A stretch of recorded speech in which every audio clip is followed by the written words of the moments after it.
জিন রোগীর শরীরে এসে যদি লাফালাফি ঝাঁকাঝাঁকি করে তাহলে আসসালামু আলাইকুম ওয়া রাহমাতুল্লাহ। বরাবর আপনাদের নিকট আমি আরও একটি নতুন আমল নিয়ে এসেছি। তো এই আমলটি খুবই গুরুত্বপূর্ণ একটি আমল। যারা মুদাব্বির আছেন তাদের ক্ষেত্রে খুবই কার্যকরী একটি আমল। আশা করি এই আমলটির মাধ্যমে আপনারা অনেক উপকৃত হবেন।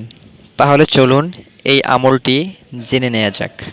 আমরা যারা জিনের রোগীর ট্রিটমেন্ট করি, অনেক ক্ষেত্রে দেখা যায় যখন রোগীর শরীরে জিন এসে উপস্থিত হয় বা হাজির হয়, তখন জিন আসার সঙ্গে সঙ্গে রোগীর শরীরটা প্রচুর পরিমাণে ঝাঁকি দেয়। এই ঝাঁকুনির মাধ্যমে দেখা যায় ট্রিটমেন্ট করা খুবই দুষ্কর হয়ে যায়। দেখা যায় অনেক সময় রোগীকে ধরেও কেউ ঠিকভাবে রাখতে পারে না। রোগী প্রচুর পরিমাণে ঝাঁকুনি দেওয়া শুরু করে।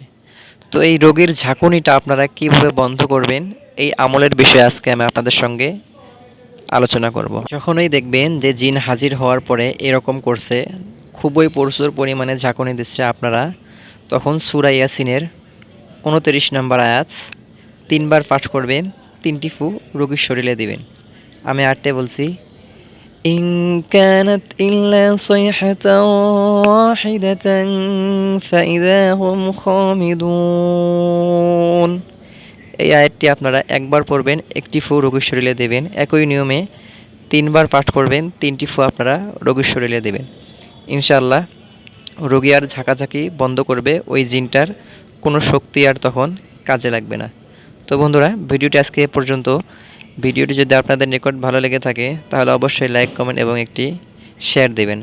আর হ্যাঁ, অবশ্যই এখনও যারা চ্যানেলটিকে সাবস্ক্রাইব করেননি, অতি দ্রুত চ্যানেলটিকে সাবস্ক্রাইব করুন।